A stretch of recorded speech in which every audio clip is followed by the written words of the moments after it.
I raised my nephew like a son. Now my sister wants him back because he's successful. I never thought I'd be a parent.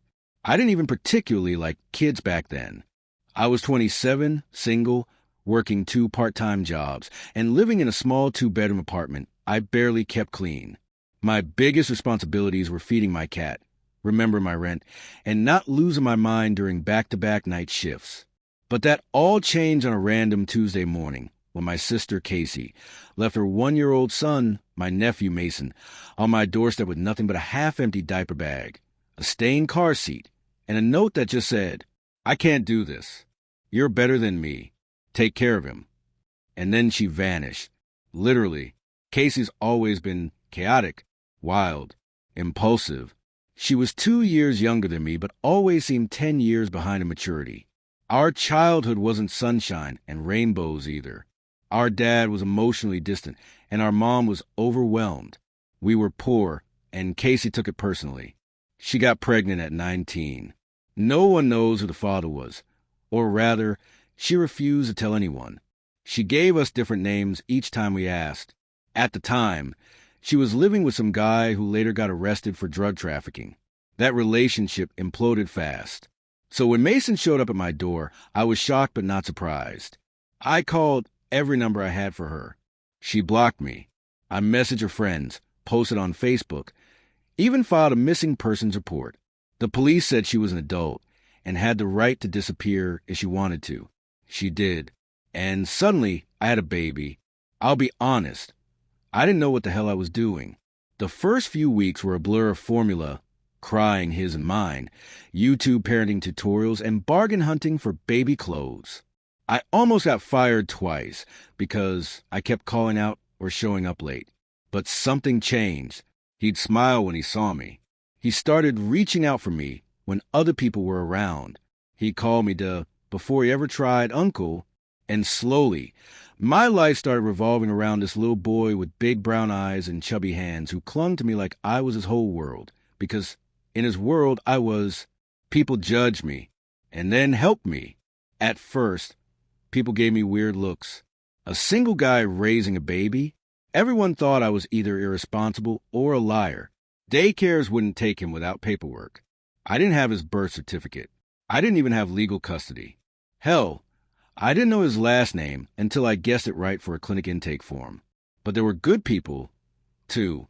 A neighbor, Miss Rosa, started watching Mason while I worked night shifts. A woman I barely knew from the corner store helped me get him into a free early intervention program when he had speech delays. I got in touch with CPS myself and explained everything. They investigated, and to my shock, they approved me as a kinship guardian. Casey was still MIA. It was like she'd evaporated. 5 years in, I became a dad whether I meant to or not. When Mason was 5, he had to draw his family tree for kindergarten. He drew me at the top and labeled it Dad. I gently corrected him. "I'm your uncle, remember?" He looked confused. "But you do all the dad stuff." That night, I cried in the bathroom after he went to sleep. I stopped calling myself his uncle in public after that. Not because I wanted to erase the truth, but because to him, I was just Dad. I was the one who packed his lunches, read him bedtime stories, taught him to ride a bike, kissed his forehead when he had the flu, and screamed the loudest at his Little League games. He didn't care about DNA. He cared about presence. And my sister? Not even a phone call. Teenage years were rough, but ours. Mason wasn't a perfect kid. He had his issues, especially around abandonment. He had night terrors for years. Every time a teacher mentioned real mom, he'd get quiet and shut down. We had some tough therapy sessions. And as he got older, he got angrier. He once shouted, "Why didn't you want me?" after a bad day at school. That was the first time I didn't know what to say. But we kept going. We argued, laughed, and survived adolescence. I taught him to shave, helped him pass algebra, and stayed up all night when he got dumped by his first girlfriend. When he got accepted to college last year, full scholarship, engineering program, I've never cried harder. Not even when he called me Dad again, this time in front of a group of strangers during orientation. "I owe everything to him," he said, pointing at me. He's my real father. And that's when Casey reappeared. She sent me a Facebook friend request, of all things. Her profile picture looked professional, like one of those filtered real estate headshots. I hesitated but accepted. Within minutes, she messaged, "He turned out amazing. I want to reconnect.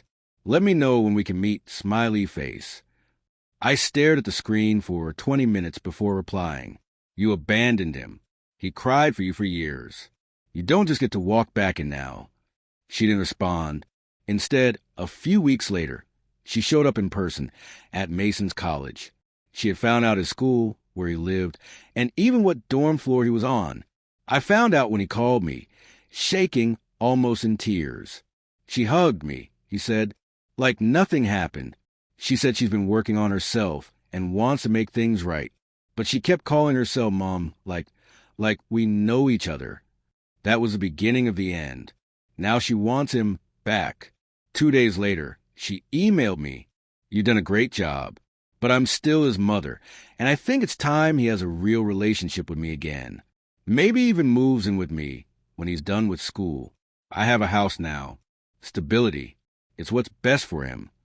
She attached pictures of her new condo, her car, and her fiancé, some guy named Todd who looks like a bootleg Elon Musk. Then the real punch. He wouldn't have gotten where he is without good genes, you know. Don't forget where he comes from. And I swear to God, I almost threw my phone at the wall. Mason is 18 now, legally an adult. He can choose who he wants in his life. But he's also still vulnerable. He's still that little boy who used to cling to my shirt and asked me if Mommy was ever coming back. And now she's back. Not with apologies or remorse, but with entitlement. Like she deserves a seat at the table after skipping the whole damn meal. I don't know what to do. Part of me wants to tell her off, so brutally she never contacts us again.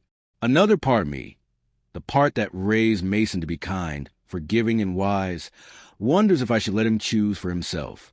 But I also know how manipulative Casey can be. She didn't come back for him. She came back because he's successful. Because now that he's winning awards, getting internships, and glowing with potential, she wants credit. She wants her successful son story, her redemption arc. But she wasn't there for the sleepless nights, the trauma, the scraped knees, and broken hearts. I was. When Mason called me crying after that first surprise mom encounter, I wanted to punch something.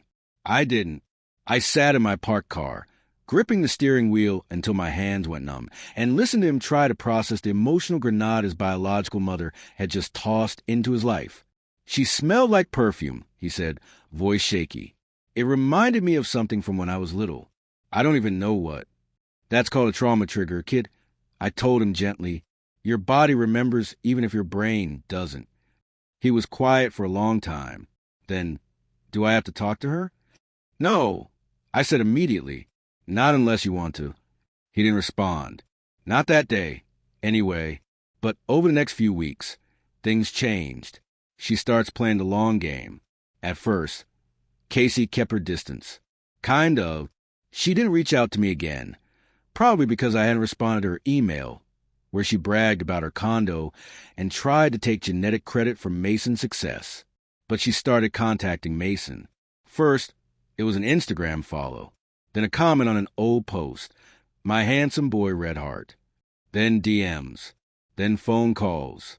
Then she sent a handwritten letter to his dorm, addressed to my son. Inside the envelope, a card that said, "It's never too late to be a family," and a $100 gift card to Amazon. Mason didn't know what to feel. He told me everything. Mason's always been good about that. Even when he was younger and got caught sneaking snacks past bedtime, he'd confess eventually. He's honest to a fault, loyal to a breaking point. So when Casey reached out, he didn't hide it. He just looked confused. She says she was in rehab.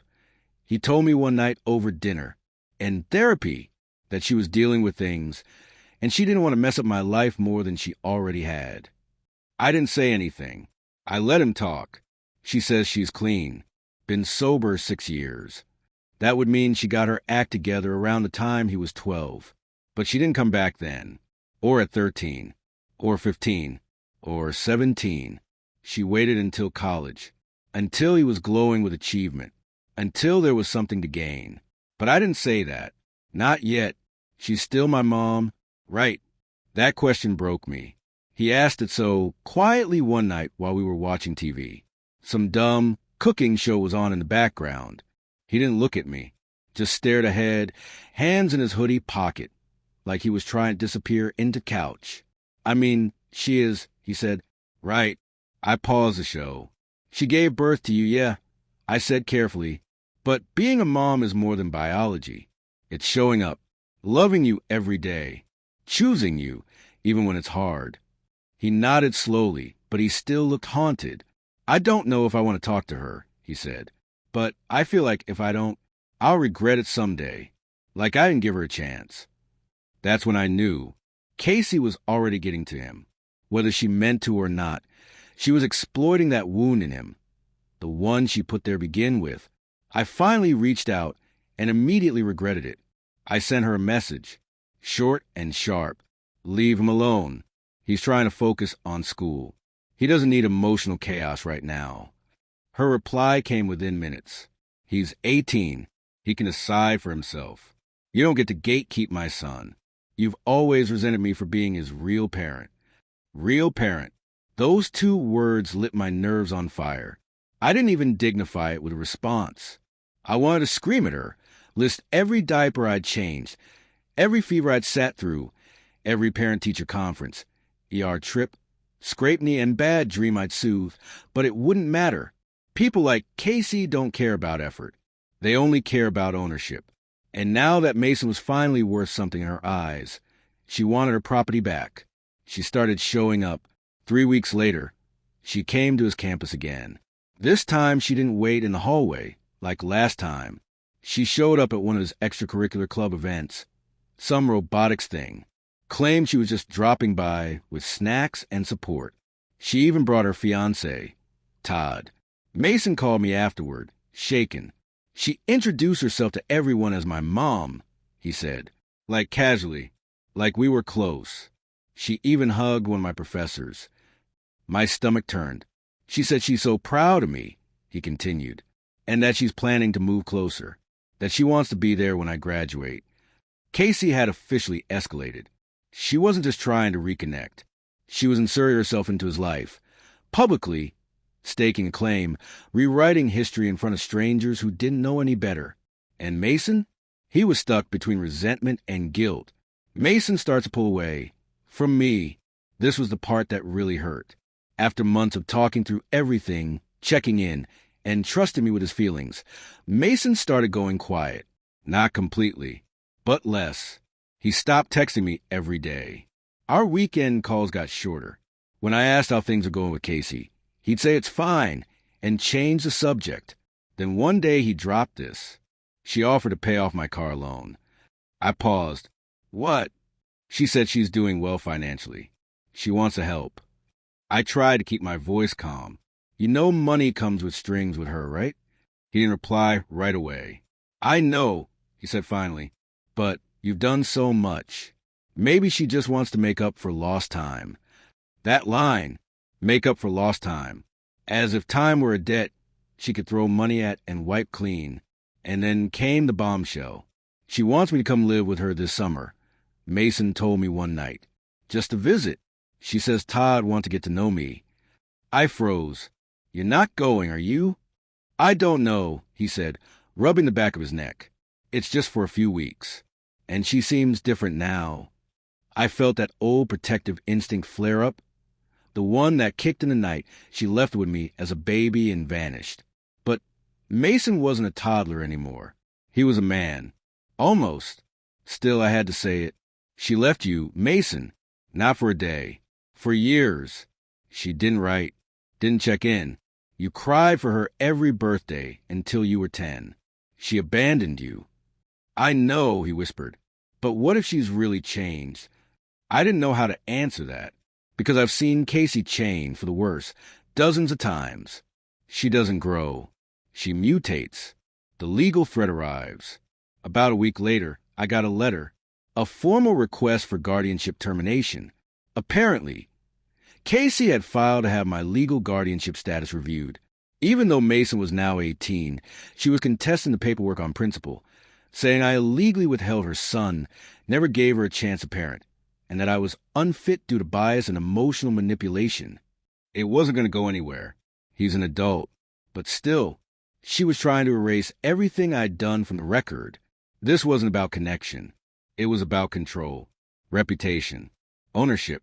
She wanted to be seen as a hero mom who reclaimed her son from an overbearing uncle who supposedly brainwashed him. Mason finds out the truth, all of it. I didn't want to tell Mason about the legal move. I wanted to protect him from it. But a paralegal friend advised me to be upfront, especially in case she tried to pull other legal stunts. So I sat him down during a visit home and showed him the letter. He read it silently, then again. Then he stood up, walked to the backyard, and just stared at nothing for a long time. I thought, maybe. He said finally, voice flat, maybe she just wanted to try, to apologize. But she's not sorry. She's just rewriting the story. He kicked at a loose rock. She's never going to be the mom I needed, is she?